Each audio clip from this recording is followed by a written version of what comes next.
Hello everyone. So now we will begin with the titration of an acid and a basic amino acid. But before that, we are using a separate form of the titrant, that is NaOH out here. We are preparing another set of NaOH, and for that we have to do the methods from the beginning. Like first we have to prepare oxalic acid, then we have to prepare fresh NaOH and then HCl, and followed by proper standardization. So initially we have to prepare the primary standard, that is oxalic acid, then NaOH, then we have to standardize the NaOH, which is in nature a secondary standard, using the primary standard oxalic acid, and after we standardize the NaOH, we will standardize the HCl, and now NaOH is required for titration, that is we will be adding NaOH dropwise to the acidic or basic amino acid, as we have seen earlier in case of glycine. And on the other hand, the amino acid initially is needed to be protonated. For that we will be using a standard, or rather HCl, which will be standardized using NaOH. Initially we will begin with weighing our oxalic acid and preparing the primary oxalic acid solution. The oxalic acid we will prepare is 250 ml 0.2 normal oxalic acid. For that we will require 2.25 gram of oxalic acid. Now this is the oxalic acid we will be using for preparation. As we can see, this is the digital balance, and here this is the butter paper. This butter paper, here we will put the sample and we will weigh the amount of oxalic acid.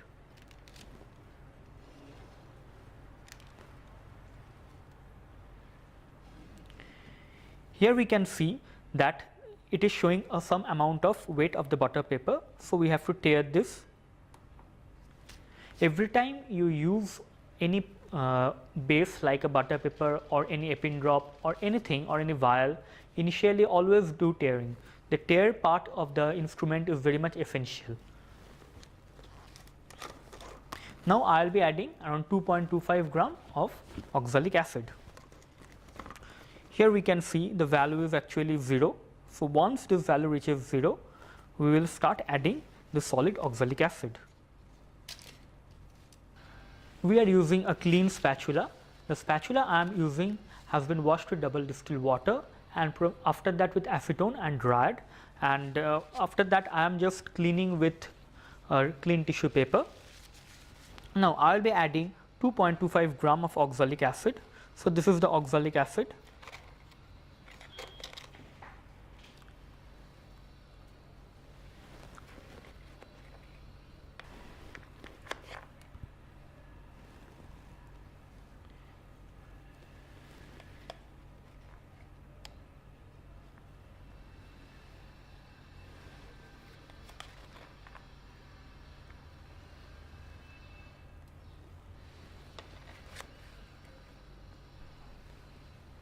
Add oxalic acid very carefully. Here we can see the oxalic acid crystals. It is already 2 gram 1.9. It is around 2.1, and a pinch I will be adding out here. It is 2.7. So the amount of oxalic acid we require is 2.25, so it is around 2.27. So we will keep it up till here. As we all know that whatever the exact weight we require, we have to take a small amount of an excess weight. Now we will take the spatula and we will again clean it, but before that we have to transfer this sample to the volumetric flask of 250 ml volume. Now we will take the oxalic acid in the clean and dried volumetric flask. And here we can see this volumetric flask has been dried, and it is very much essential to keep it dried and free from any sort of moisture or water. And similarly we should also use this funnel. So what happens is that you can't actually take this sample and pour it directly through its mouth, because some amount of sample might fall from this volumetric flask. So it is better to always use a funnel out here. The funnel should also be clean and dry. Now we have kept this funnel in this mouth of the volumetric flask. Here we have taken out this sample. Here we can see the measured oxalic acid. We will carefully transfer this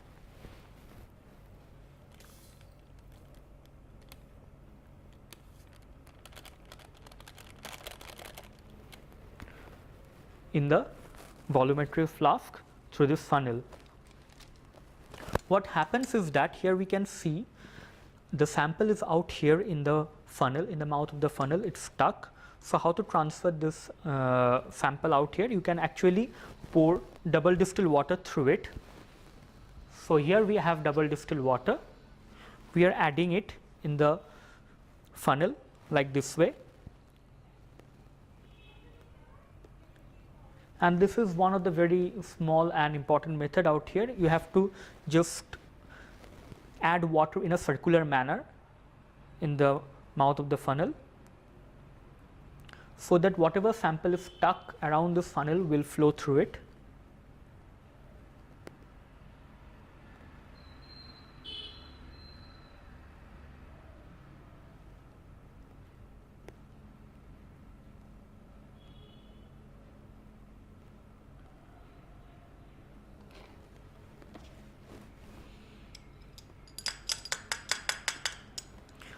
Always try to add water through this funnel, because you never know whether some amount of sample is still stuck there in the side of the funnel or not.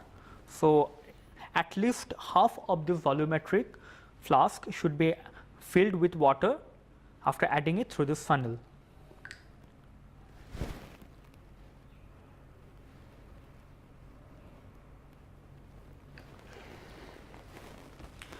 Now we have added a portion of water, double distilled water, in the volumetric flask. The next method is to remove this funnel and put this lid over it and gently stir this one.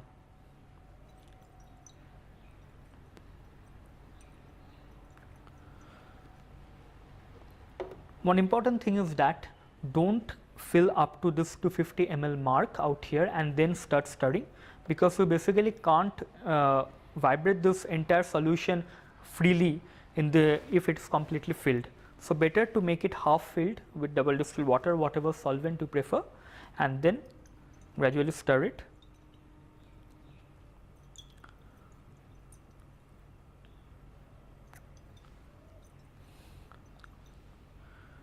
Entire sample may not be dissolved out here, and again I will be adding double distilled water through the funnel.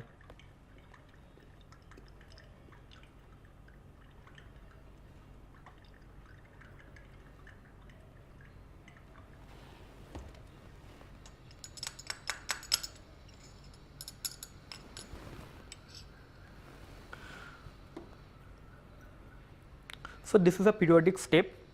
We have to add water in portions and stir it gently, and gradually you would see that the crystals of oxalic acids starts to dissolve. If you see any time that the solution, the solute in the solution does not dissolve, you can go for ultrasonic bath. And sometimes people go for heating, but it's better not to heat samples, because you may not know what the reaction might take place if you start heating any sort of sample without knowing its chemical properties. So here we can see the solution is almost clean and oxalic acid is dissolved in this double distilled water. Now here we have to fill it up to this mark. In every volumetric flask which we all use, there is a mark. For 100 ml there is one mark, the 250 ml there is a mark. We will fill up to this mark to make it 250 ml. And one small thing to remember out here, while using a volumetric flask, don't add 250 ml of water in through a measuring cylinder directly to it and then add sample, or first add sample then directly add 250 ml of water. Don't add entire volume of water to it, because due to volume error, which we all study in our chemistry lab classes, due to volume error the total volume of the solution might increase a bit. So, it is better to add sample, then add little bit of double distilled water, and then you try to dissolve it as much as possible, then fill the volume totally with double distilled water up till the mark. Now, I will pour double distilled water directly to it.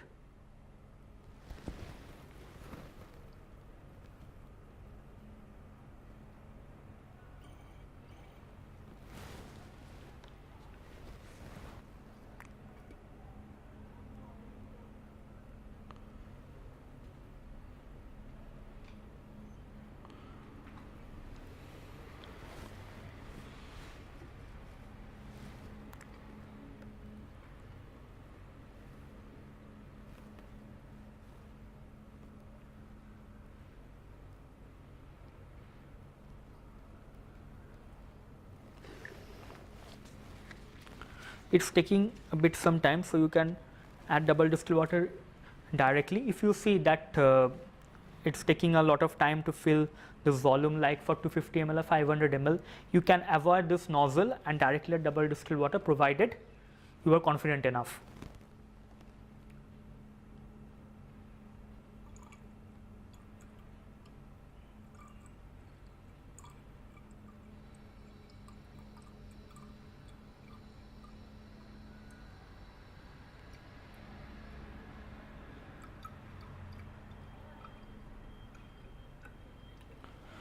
I will leave it till here because this narrow neck, it fills up very fast. So, I will prefer to pour water through this nozzle.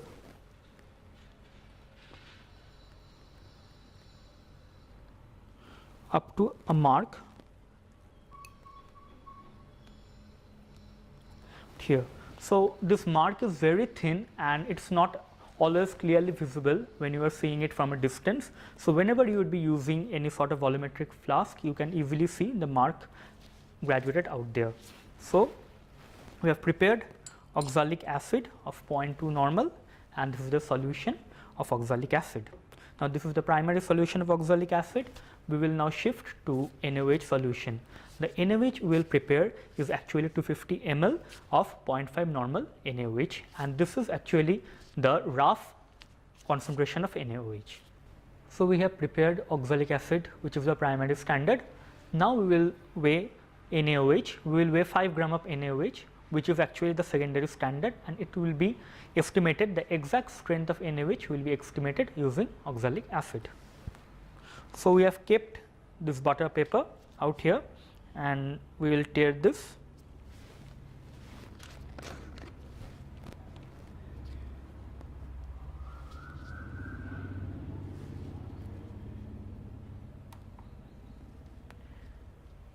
Keep in mind, until unless it goes to 0, you have to just be patient.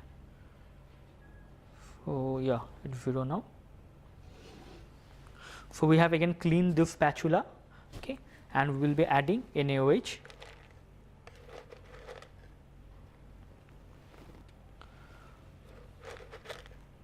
Prefer not to use this NaOH beads using your hand.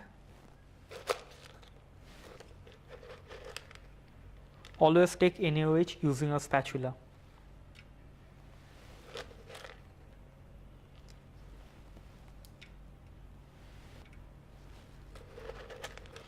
We will be taking around 5 gram of NaOH.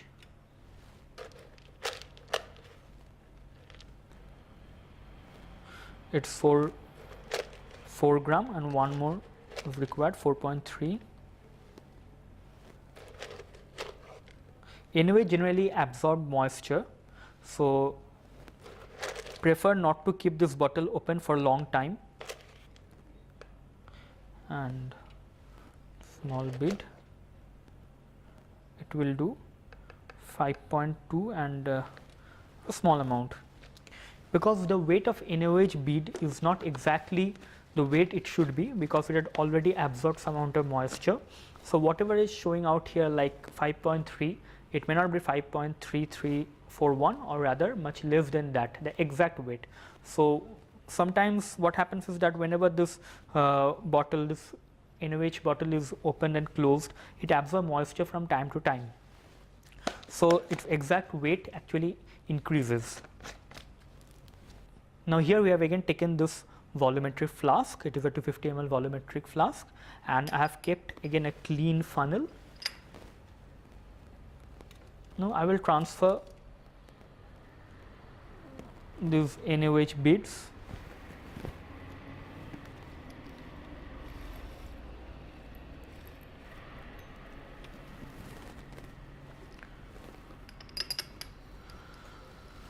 So here we will be adding double distilled water in a similar fashion through this funnel.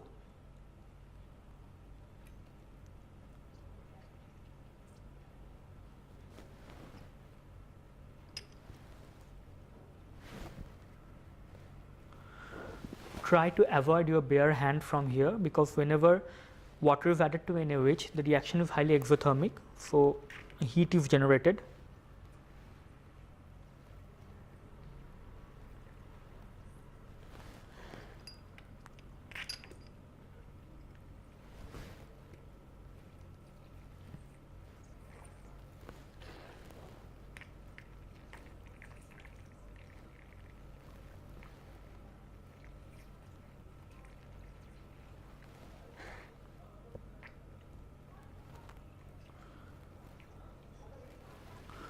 A small amount of NaOH is still here in the mouth of this funnel, so you have to add a few amount of water.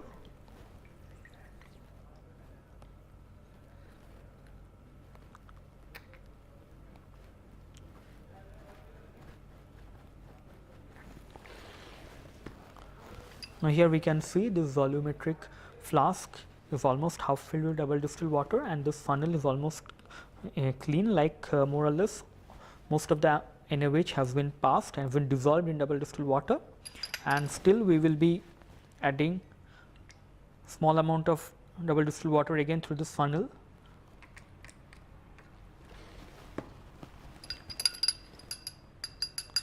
Like the previous way, we will be closing this lid and again stirring it.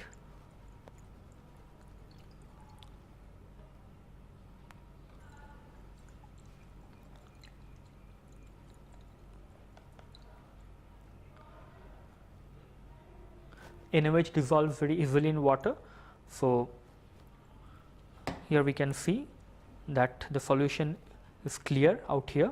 Now we can add the remaining of this volumetric flask with double distilled water.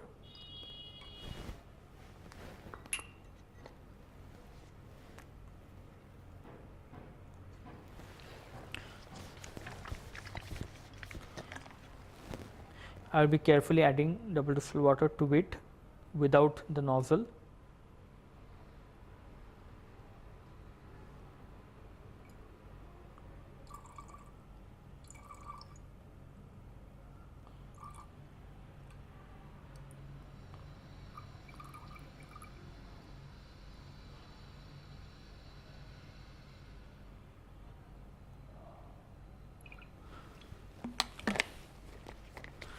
It is better to add double distilled water without this nozzle till this part of this round region of the volumetric flask, and this neck of this volumetric flask always use this nozzle.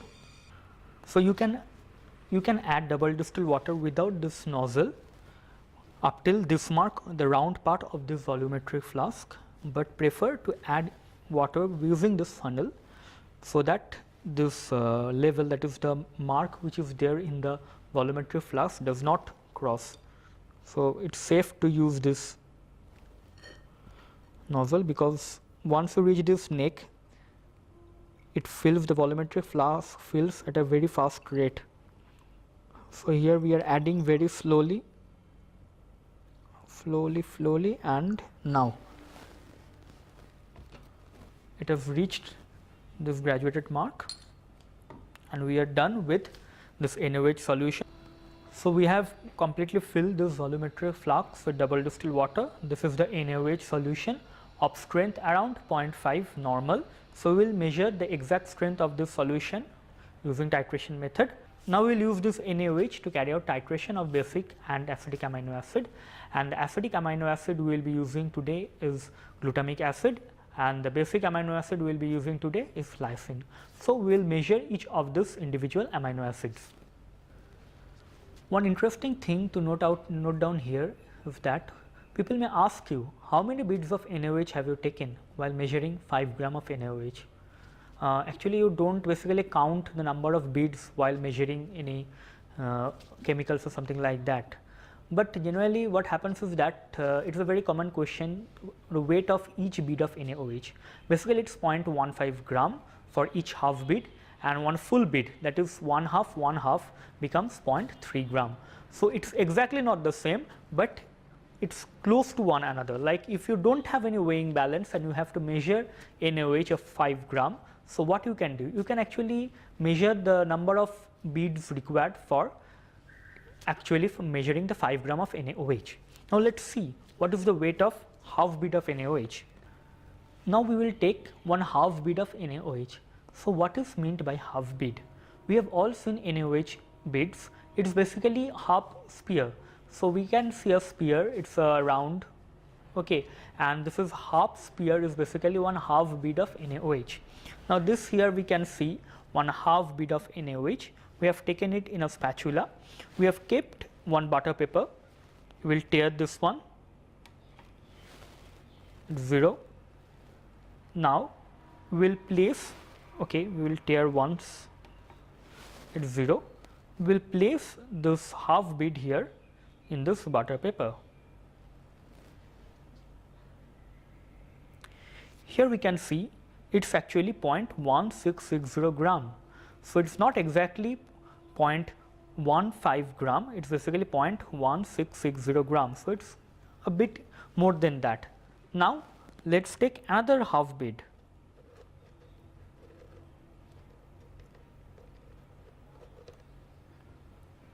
So, we have taken another half bead and we are putting another half bead out here.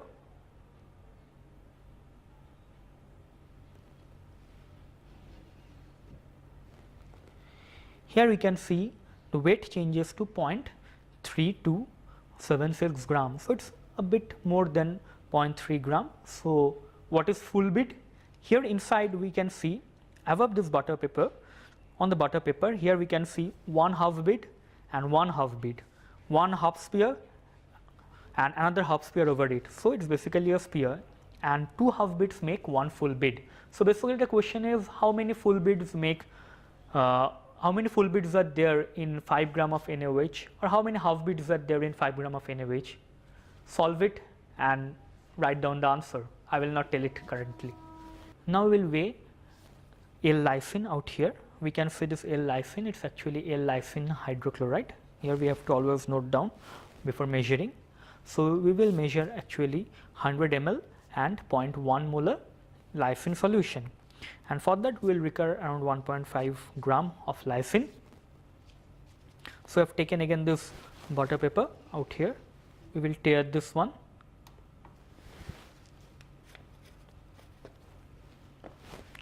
Again I have cleaned this spatula and I will be adding lysine of around 1.5 gram.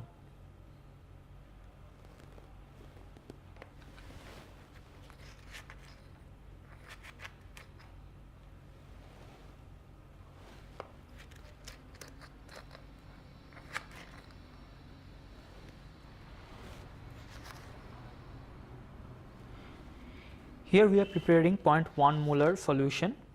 You can actually vary this amount. You may not prepare 0.1, you may prepare lower than that, like this 0.1 molar becomes 100 millimolar. You can prepare like 10 millimolar or something like that, whichever is convenient for your work.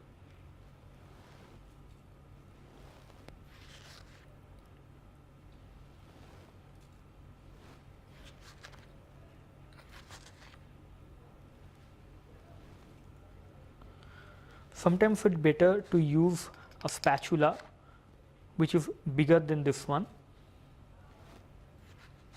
So it depends upon your convenience, but spatula with this small mouth is generally good for your measurements, for like very critical measurements like decimal places, or for that the smaller spatula is preferred. So it's always better to use a small spatula, but you can go for larger spatula if your weight is around 4 gram, 5 gram, or around 10 gram.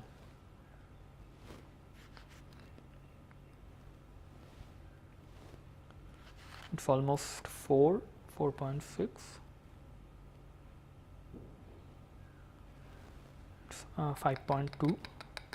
So again I am taking a small amount of excess lysine out here.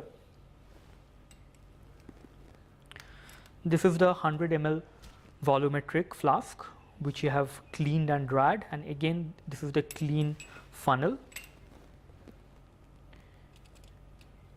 We will take out this lysine carefully out here.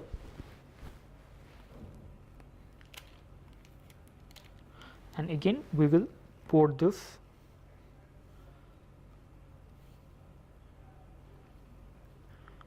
through this funnel.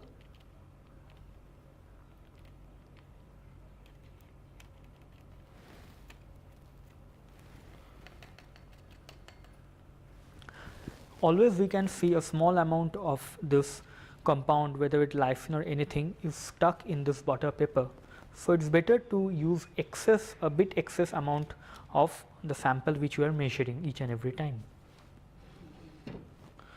Now here you can see I have taken this lysine out here. I'll be adding double distilled water through this funnel. Although we can see the more or less all the lysine have passed through this funnel into this volumetric flask, still it's preferred to add water through this funnel. Sometimes the solute might stick there in this mouth of the funnel, so add water this way.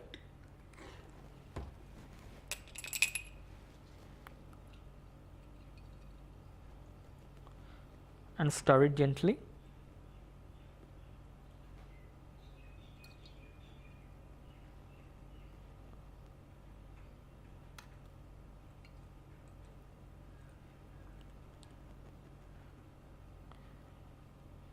More or less the solution is clear. Only thing we can see, a small lump of this lysine is still there in the solution, and we'll be adding a bit of double distilled water once more through this funnel.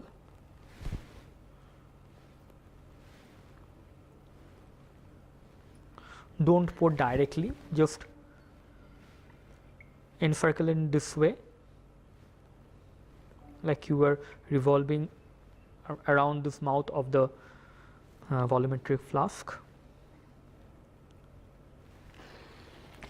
Almost half of this volumetric flask is filled with double distilled water.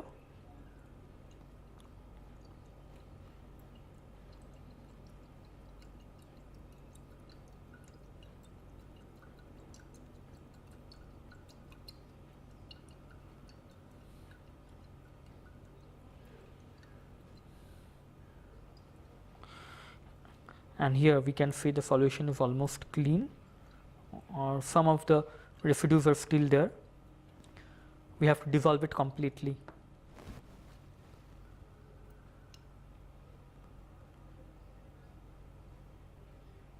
Now for 100 ml volumetric flask, prefer not to add water directly without this nozzle.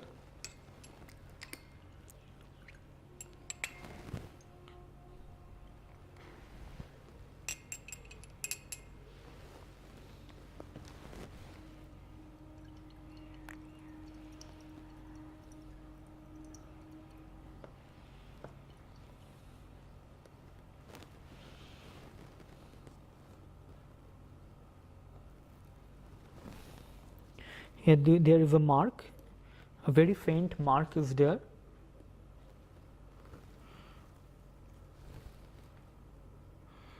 I will pour this slowly till this mark.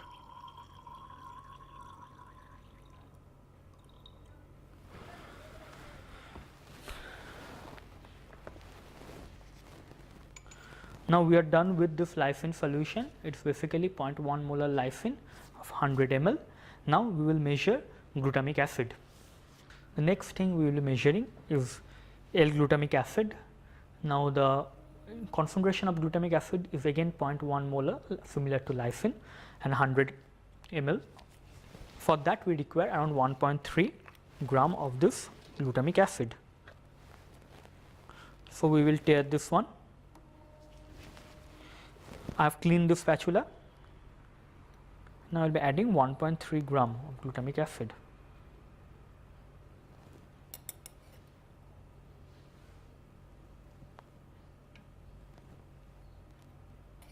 So it's 1.1 gram, or no, it's just below 1.1. Now it's 1.1 gram.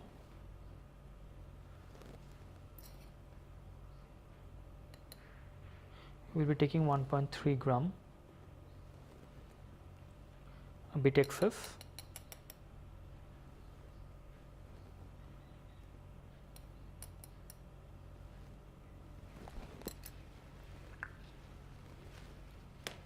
So what basically happens is that we will transfer this glutamic acid again in a 100 ml volumetric flask, fill the volume again double distilled water till the mark, and will dissolve it. We might see at times it happens that glutamic acid is quite difficult to dissolve. For that we will go to ultrasonication method, in which we will keep it in ultrasonic bath and let it dissolve for some time and then proceed for the experiment. So we have taken sodium hydroxide solution in this burette, and oxalic acid is there in the volumetric flask, and we will take 10 ml of oxalic acid as previously we have seen using this pipette. So this pipette has been cleaned properly, and will gradually take this solution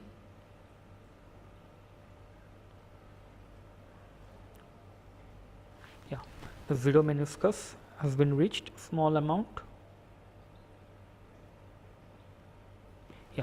Done. Now I will transfer this one in this clean and conical flask.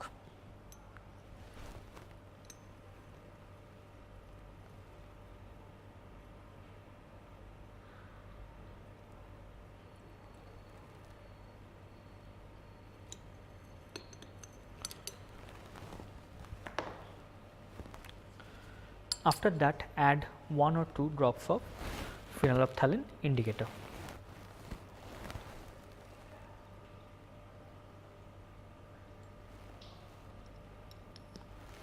Now we will titrate this with sodium hydroxide solution. We will slowly titrate this oxalic acid with NaOH. We will be adding NaOH dropwise.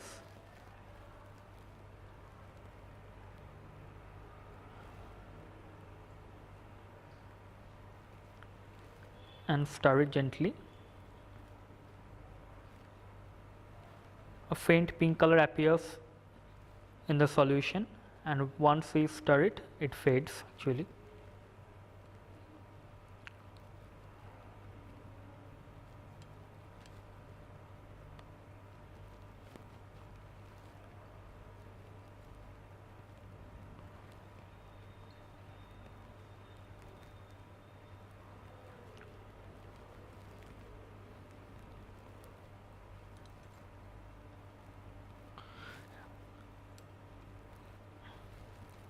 Here we can see the faint pink color becomes completely permanent. Leave it for some time, stir it. If it fades away once again, then you will understand the endpoint is not here but out here. In this case, we can easily conclude that the endpoint has been reached because this pink color is persistent. Now we will note down the volume from here, and the volume that has been consumed of NaOH is around 1.7. So 1.7 ml of NaOH has been consumed in titrating oxalic acid solution. So let's calculate the strength of NaOH using V1S1 equal to V2S2 method as we have done previously. We have calculated the concentration of sodium hydroxide. The concentration of sodium hydroxide is 1.11 normal. So using this sodium hydroxide solution, we will measure the concentration of HCl solution. We have prepared this HCl solution, which is a dilute HCl solution. We will again take 10 ml of HCl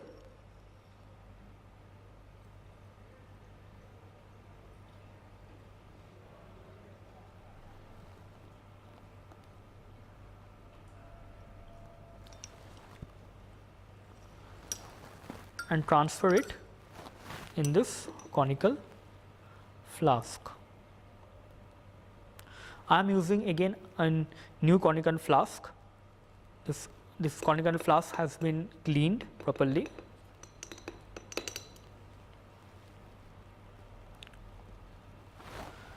And after that, we will give 1 to 2 drops of phenolphthalein indicator.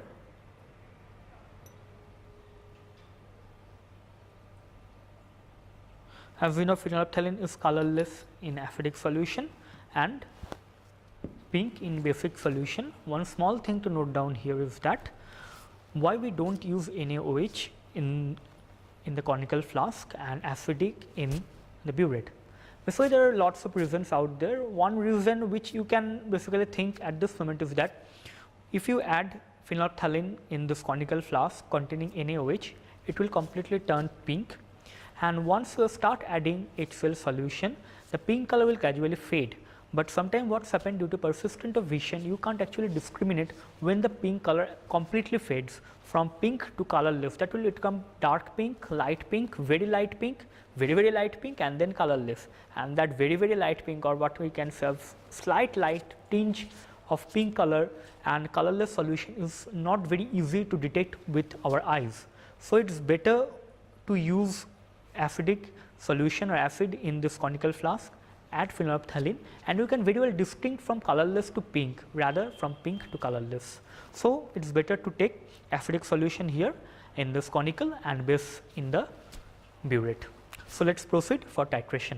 Once we have done our first titration, we can do two things. One is that we can fill this burette again up to 0 mark with NaOH, and the second thing is that we can mark this one, that is 1.8 ml, and we mark this as V initial Vi, and we will note the V final, that is the point where the pink color appears. Okay. So this one for my case, Vi is actually 1.8. So let's start with the titration. We'll again slowly add NaOH.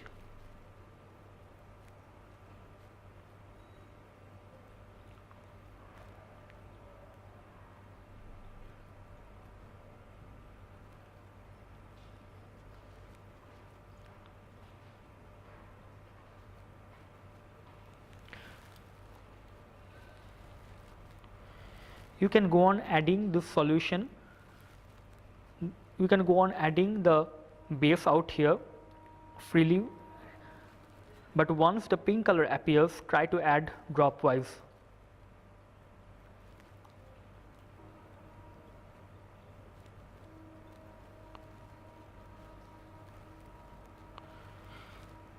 Here a faint pink color has started appearing, but again it disappears.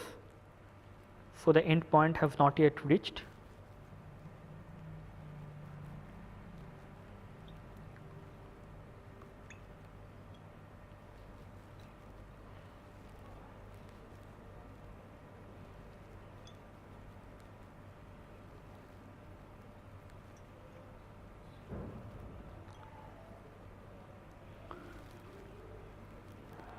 Here we shall approach the end point soon. Here I have seen 1 or 2 drops.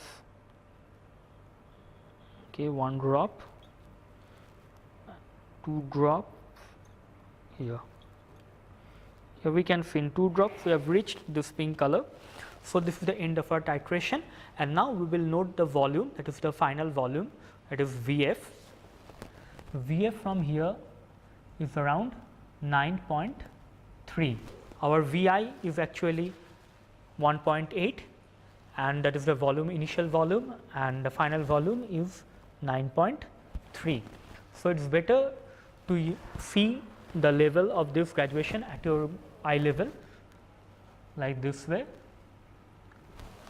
Do not look at in this way, like in this or in this, or it is better to always take this meniscus in at your eye level.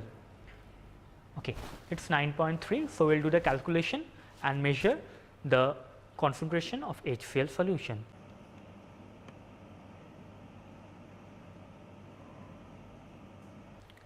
We have calculated it using the V1 S1 equal to V2 S2 part, and the concentration of HCl will be calculated out here is 0.832 normal. So, we have initially calculated a standardized NaOH using PRA standard, the primary standard oxalic acid solution. The secondary standard NaOH has been estimated, okay, and using this standardized NaOH, we have measured the concentration of HCl. Now, we will go for titration of lysine and glutamic acid. Now, we have taken lysine solution in this 100 ml beaker, and we will be adding HCl to it. Why will we be adding HCl? As we have seen in case of glycine, we have to first protonate completely this amino acid. For lysine, we have to again protonate it. For this, we will protonate it with using HCl. The HCl we have standardized just a few minutes ago.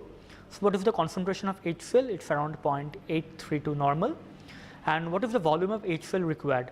For that, we have to actually calculate the number of moles of this amino acid out here. In case of 0.1 molar 100 ml lysine, the number of moles of lysine present and a number of moles of HCl required to protonate it. In this case, we will be adding initially 12 ml of HCl, 0.832 normal HCl, and let us check out the pH after that. Now, this is a 10 ml pipette. Initially, we will pipette out first 10 ml.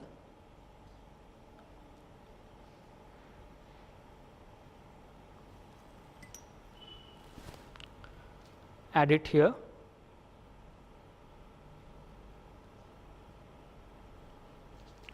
Now, again we will pipette out 10 ml.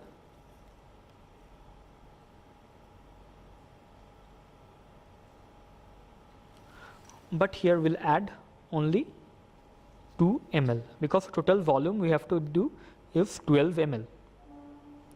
Carefully add 2 ml out here.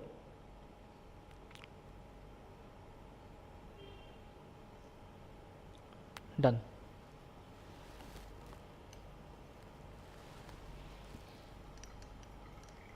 So, we have prepared this lysine solution, protonated lysine solution, and we will check its pH value. We will be titrating the lysine solution with sodium hydroxide, and we will be counting a number of drops, and we will see the change in pH. But while during the graph plot, we will be plotting pH versus the volume of NaOH. For that, we need to count the number of drops corresponding to a particular volume of NaOH. How to proceed for that? Initially, we have to know the volume corresponding to one single drop, and for that we will do this type method. For that, what we will do, we will take this sodium hydroxide in this burette. Here we have filled this burette. She will be counting the number of drops out here, and I will be monitoring the change in volume. So, the change in volume from 0 to 1 ml, the number of drops associated with 1 ml we will calculate, and then we will see 1 drop corresponds to how much volume. Okay. So, are you ready? Okay. So, let us start.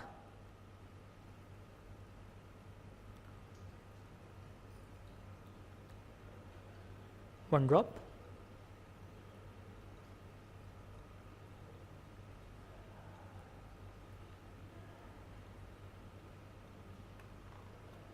Okay, the volume is decreasing. It is gradually approaching 1 ml, and I will slowing down it in one way discuss. Okay, done. It's about 20. 20, right? So, generally it is the standard number of drops. So 1 ml corresponds to 20 drops. Now we have taken one reading, we will again repeat it. I will again go from 1 to 2 ml and kindly count the number of drops. Okay. So let us start. We will see again from 1 to 2 ml.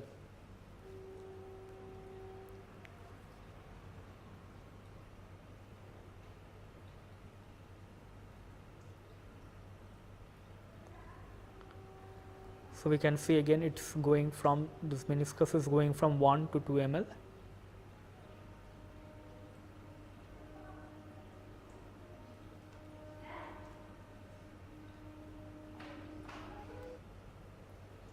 It is going, and I am about to stop this one. Okay, done. 18. So in one reading it is showing 20 drops, in the other one it's 18. So we can take the average. We can also repeat this one. So we can take the average from 18 and 20 and see the number of drops corresponding to 1 ml, or rather number of what is the volume corresponding to a single drop. Now we will proceed for the pH metric titration of lysine solution. We have taken lysine in a beaker. We have kept it over a magnetic stirrer out here and dipped the pH electrode into it. And we should be careful with the magnetic bar that it don't touches the pH bulb. Now we can see the pH of this solution. Basically the protonated solution is around 2.27. This is the NaOH. We will be adding NaOH dropwise to it, and we will record the pH corresponding to number of drops we are adding. She will help me with noting down the pH values. Generally it is convenient for two partners to carry out this experiment, because you should be careful in adding these drops in the solution, and one should minutely note down the pH change during this experiment. So let us start with this experiment. Now we will be adding 2 drops of NaOH.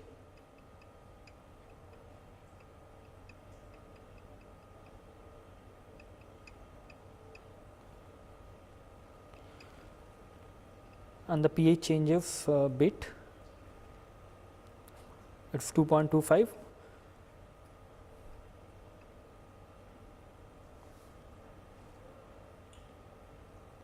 Now again 2 drops, that is total 4 drops, and the pH change is not that much. Out here the pH didn't change here, it is same.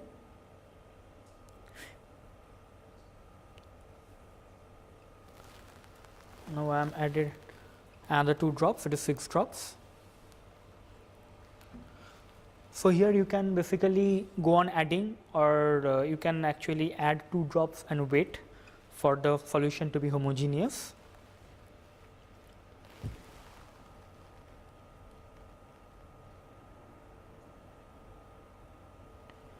Another 2 drop.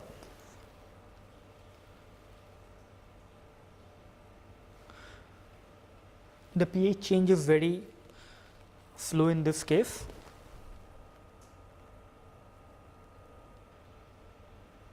We should wait in order to, so that the solution gets stabilized. Reading.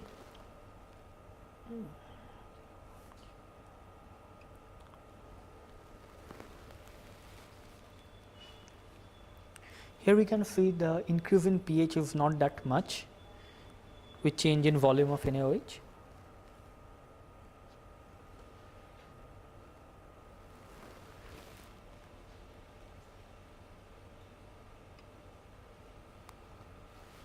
It's 2.29.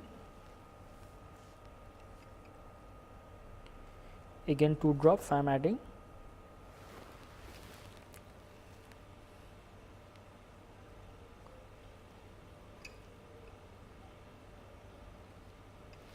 .29, 2.30 and 29, it's 30.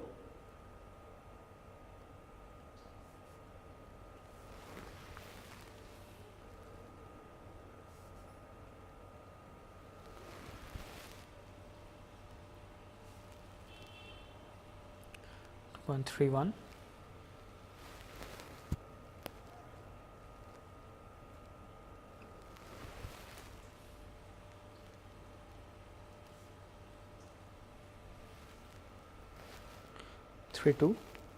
Now I will be adding 4 drops 1, 2, 3 and 4.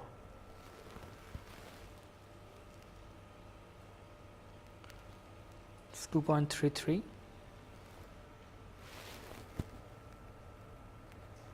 Again 4 drops.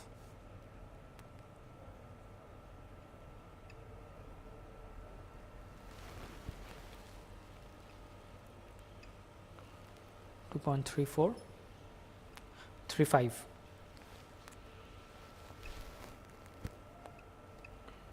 Four drops.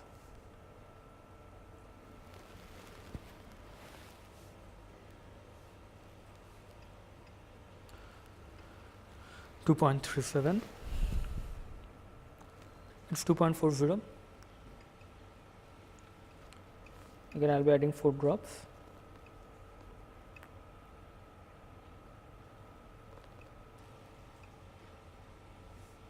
This one is basically a buffer zone, that's why that pH change is very negligible out here.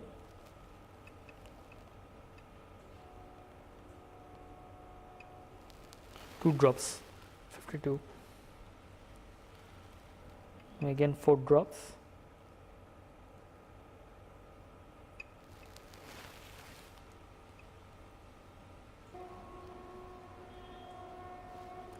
And 4.8. 6 drops.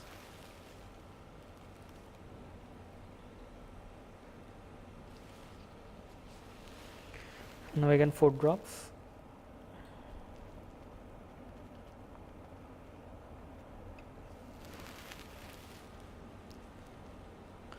Two point 5.4. Now I am adding 2 drops, okay. 4 drops.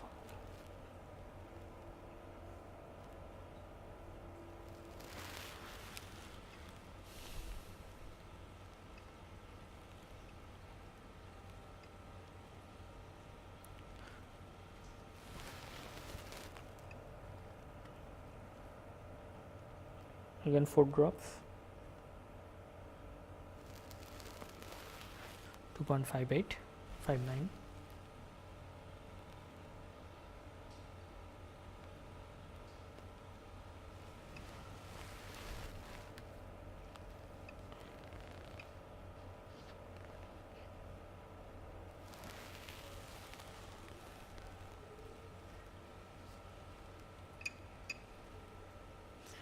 Two point 61.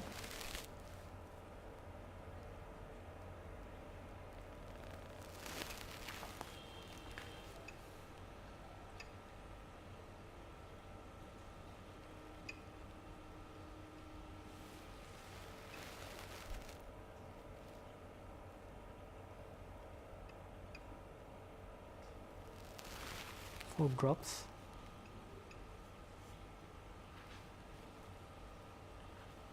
Six, 2.66.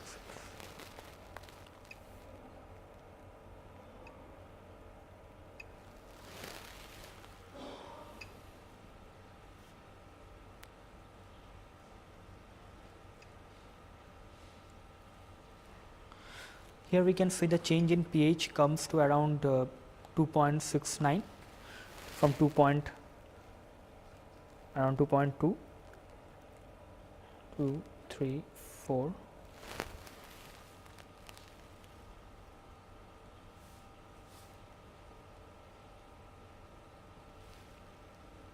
Two point 71,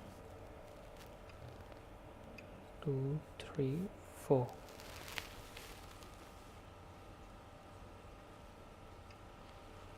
2.75.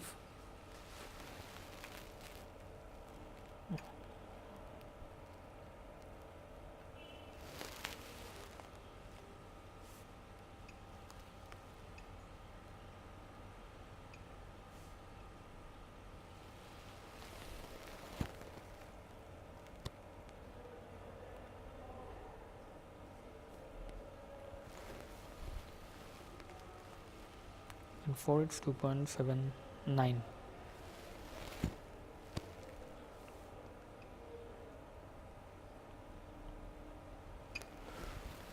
4 drops. 8, 4. Again 4 drops.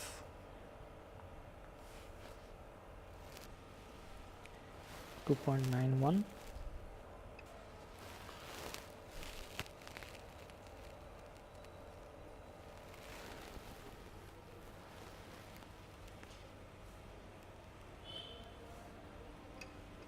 It's 3.30.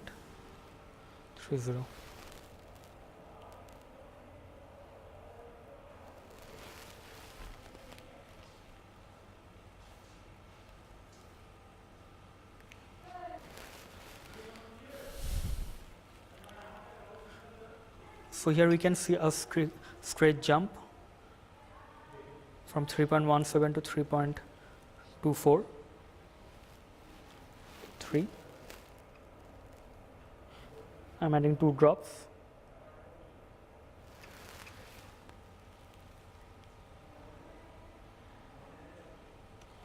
.26. Again 4 drops. 2 drops.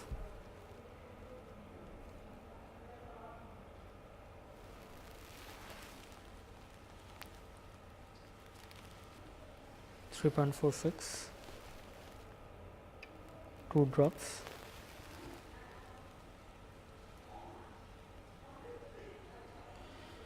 3.54.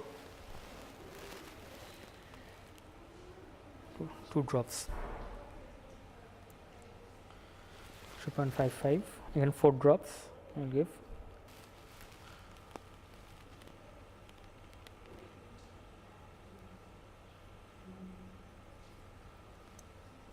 After adding like 2 or 4 drops, we should leave the solution to stir for some time in order to get homogenized. Because once we can see the increase in pH is very abrupt, and again it decreases in certain cases. Now 2 drops.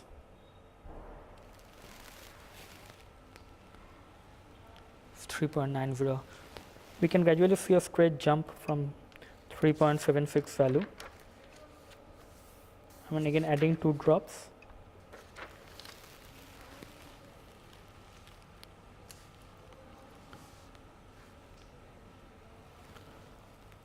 It's 4.12. Again 2 drops.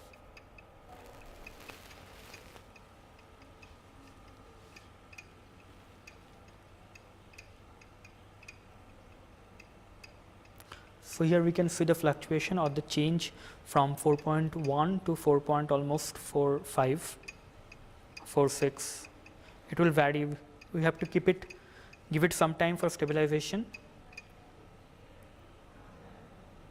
It's 4.45 or 44. Again I am giving 2 drops.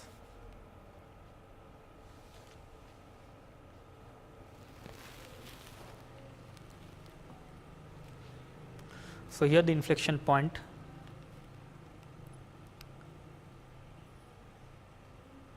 Somewhere around here we can see it has attained something around 6 range. Now it's decreasing.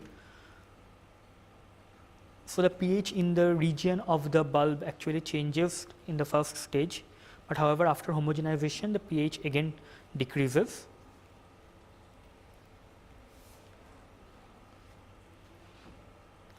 It's 5.11 or 10. Again 2 drops.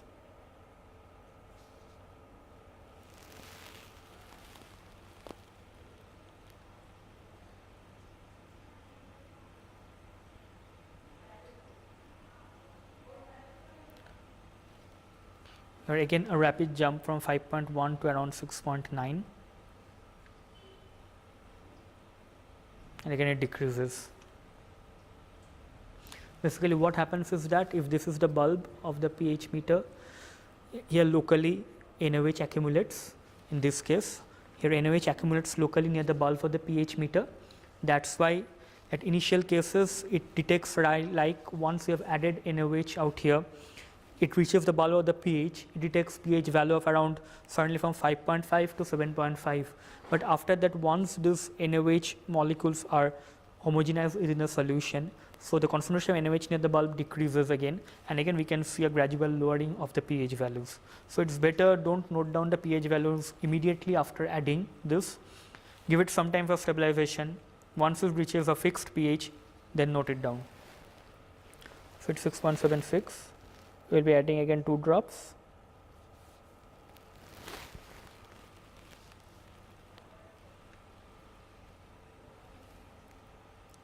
If you wish, we can go on adding 1 drop in this case also.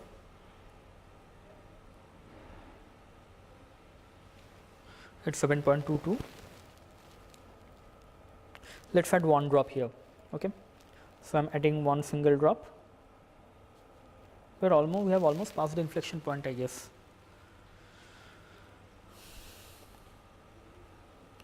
We have added 1 drop out here. 7.36, and again 1 drop I am adding. So, 7.44. Talking about 7.44 pH, as you can all relate, this is the physiological pH basically. So, in this experiment we can say we have reached a very interesting point out here, pH 7.4. Anyways, we have to go a bit ahead from here. Okay, I am adding 2 drops.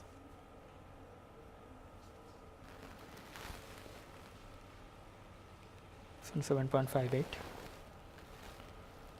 Again 2 drops.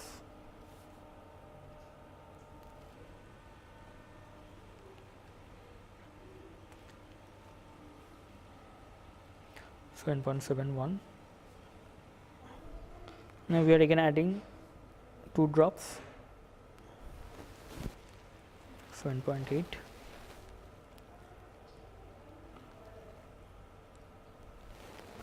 After that, it will again reach a buffer region where the change in pH will be very slow. It is gradually heading there.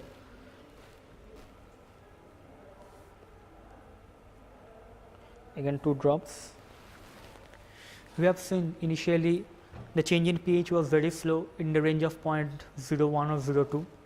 Then again it went in the range of 0.5 and again in the range of 1 value, 1 unit, and those were the inflection points. Now again it is changing in the range of 0.1, 1.5. Again 2 drops.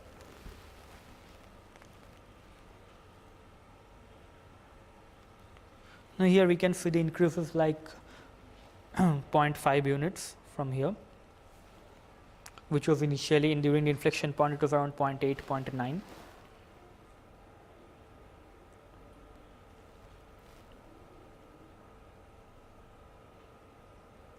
Again 2 drops.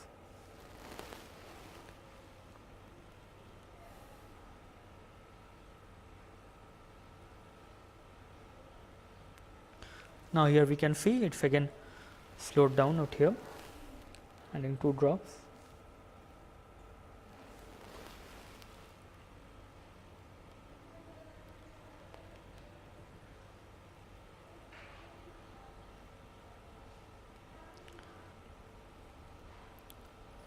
We have to take this to a value nearly of pH 12. Now, I am adding 4 drops.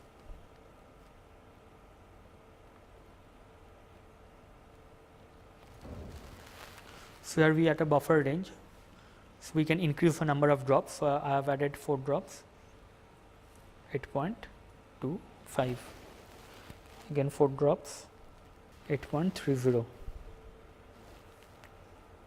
again I am adding 4 drops. So, here the change in pH is basically in the range of 0.05 or 0.06 units, again 4 drops.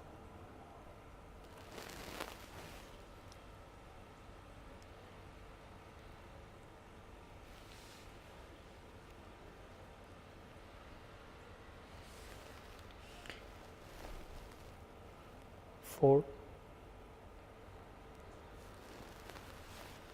and 4, 6, and 4 drops.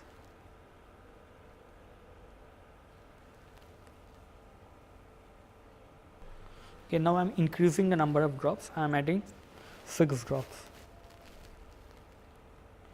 1, 2, 3, 4, 5, 6.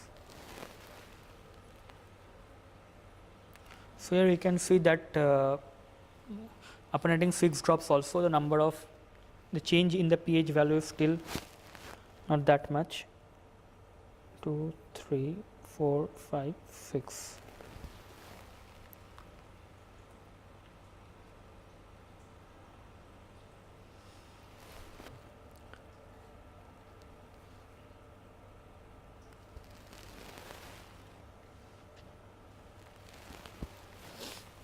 Slowly it has reached a value 8.8.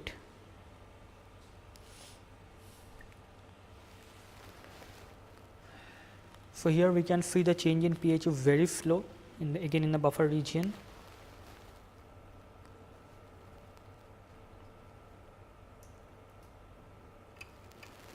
Again 6 drops.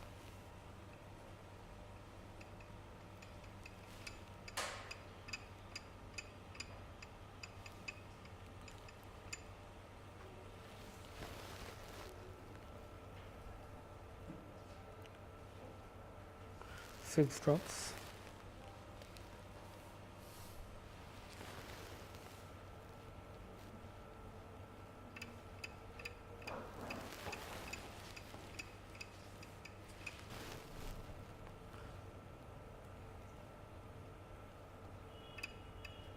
Eight drops.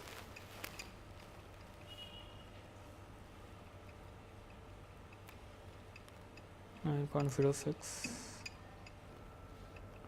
Okay. Now 8 drops.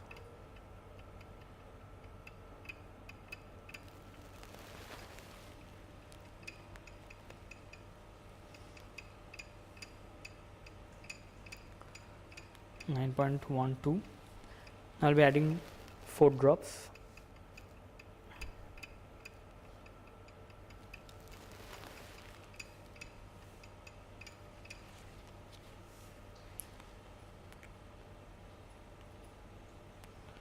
.15.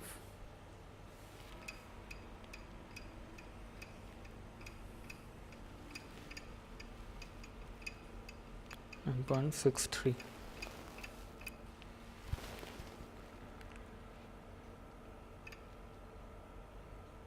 Again 10 drops. It's now 10.12 and we have to take it up to 12. 10 drops. 10.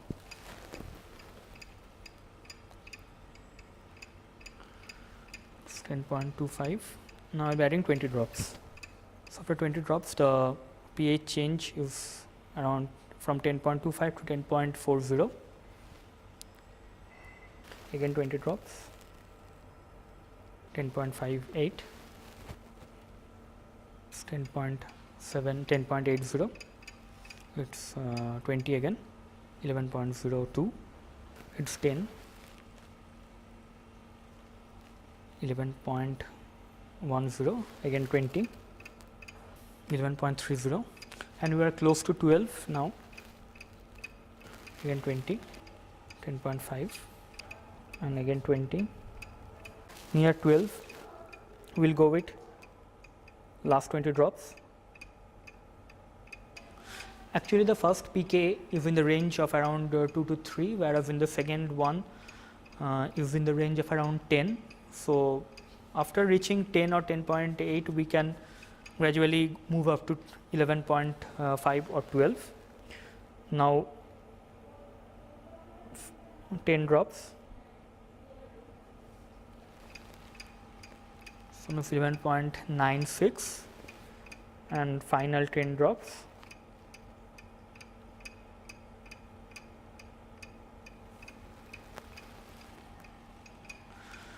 So it's 11.99 and it's 12 basically. So we will end this titration till here and we will now plot the change in pH against the volume, which you can calculate from the number of drops, and we can find the pK1, pK2 and the PI for lysine. So we have seen the preparation of sodium hydroxide, NaOH that is sodium hydroxide, then oxalic acid, and how sodium hydroxide was standardized as an oxalic acid, and that standard NaOH was used to again standardize HCl. And now the lysine solution was protonated using HCl, and then gradually we added NaOH and titrated it, and we have seen the two inflection ranges. We have noticed the first one, but somehow we have couldn't actually monitor the second one, or the other inflection points cannot be monitored using this pH because they are very small, and we have carried out from pH range 2 to around 12, and from here we will plot our pH metric curve, from which will be pH in the y axis and the volume of NaOH in the x axis, and from there a similar graph like this we can obtain for lysine, and from there we can calculate the pK1, pK2, pKr, and from these three we have to calculate the pi for lysine. In a similar way we can carry out for glutamic acid or anything, or aspartic acid, whatever the acidic amino acid may be, and in that case also we will get another P1, pK1, pK2, pKr for glutamic and aspartic acid also. In a similar way, now we will get another pK1, pK2 and pKr for aspartic acid or glutamic acid also, and we can calculate its pi from that values. So, in this experiment we can see how to calculate the pi of amino acid using NaOH in a pH metric titration method.